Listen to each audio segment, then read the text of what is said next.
Now, I just put this up here just to emphasize on the right-hand side who caused the problems in these crises.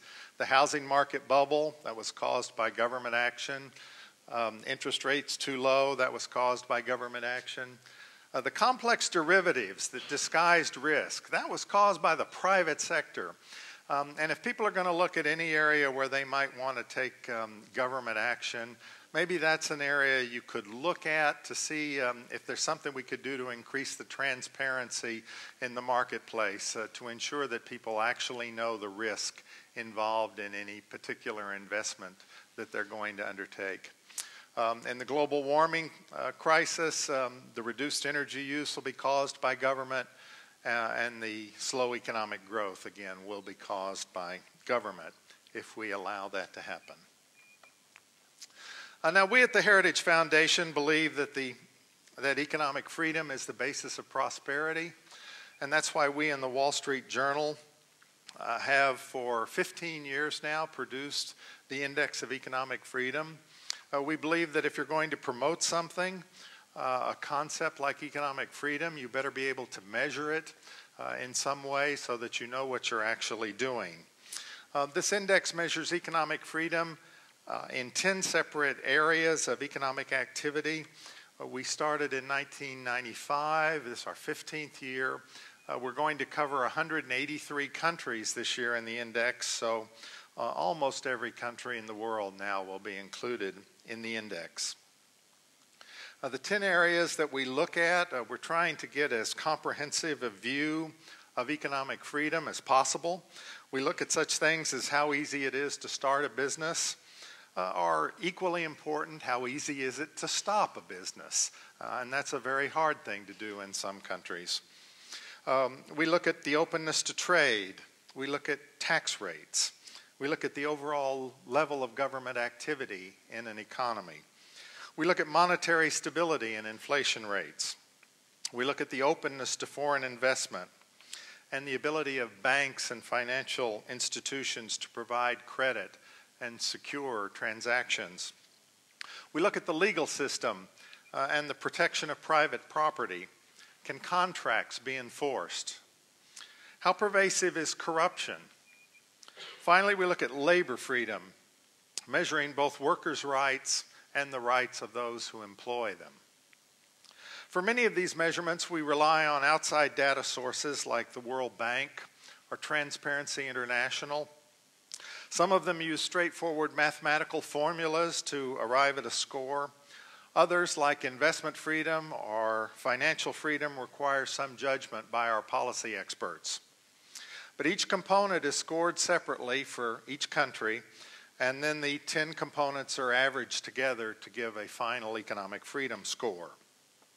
Well, how do countries do? I show here the top 10 and the bottom 10. Well, actually, I show the top 12 because I thought you might be most interested in number 12. Estonia, of course, has done quite well in this index. European countries do quite well. 10 of the top 20 countries are European.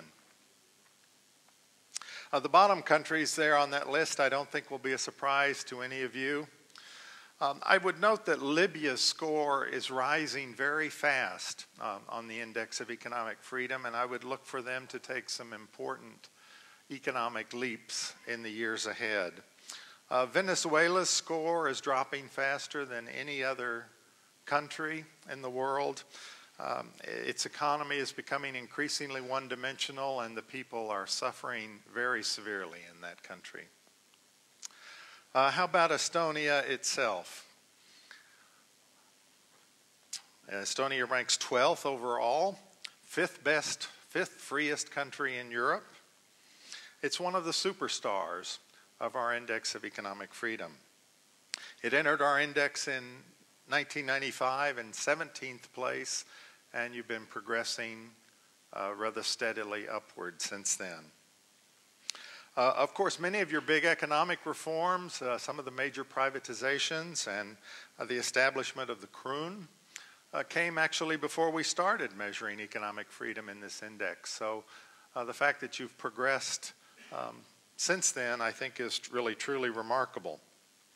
Now, I wanted to give you just a little bit of a sneak peek of our new ratings.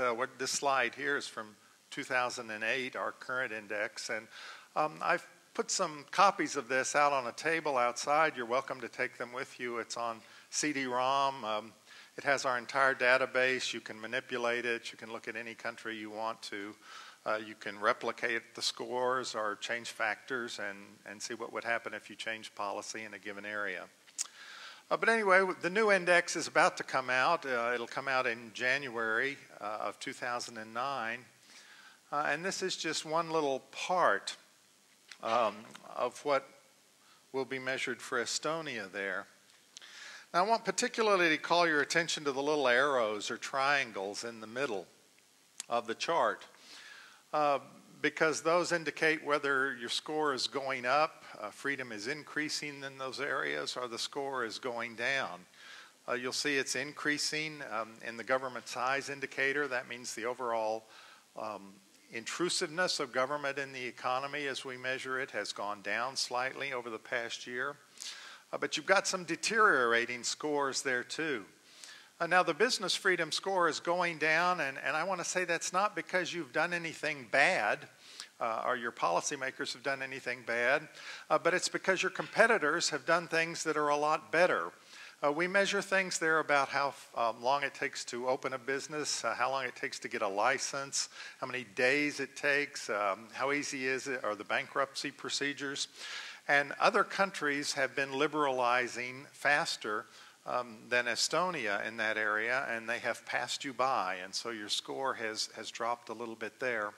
The drop in trade freedom, frankly, is statistically insignificant, and your trade freedom level is the same as all the other members of the European Union, since your trade policy is set in Brussels rather than Tallinn.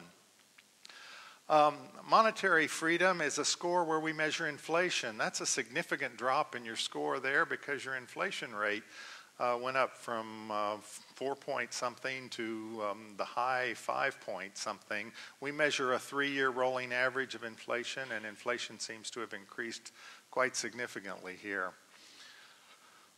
Freedom from corruption. We use an outside source, a non-governmental organization called Transparency International, and they measure the perception in society of corruption. And your score dropped from 24th place to 28th place in corruption this year. And I'll leave it for you to decide whether that's significant and represents anything real happening in your economy, or is just an artifact of the measurement process and the survey process. With a drop of 4 places like that, it could be either one. If it continued over a few years, then I would be significantly worried. And finally, I'd like to talk about labor freedom, because that's an area where your score dropped only a little bit, but your score is quite low, far below the world average and also below the average of other countries in Europe. What this means is that your labor market is far more rigid than other labor markets, both in Europe and certainly around the world. So if there were any area of public policy where I would say you might want to just take a look and see what kind of policies are in place or what kind of reforms might be needed, it might be in the area of labor market and labor freedom. I understand, in fact, that you might have some current legislation under consideration. I don't know anything about it, but I'm very glad to hear that you are considering something like that.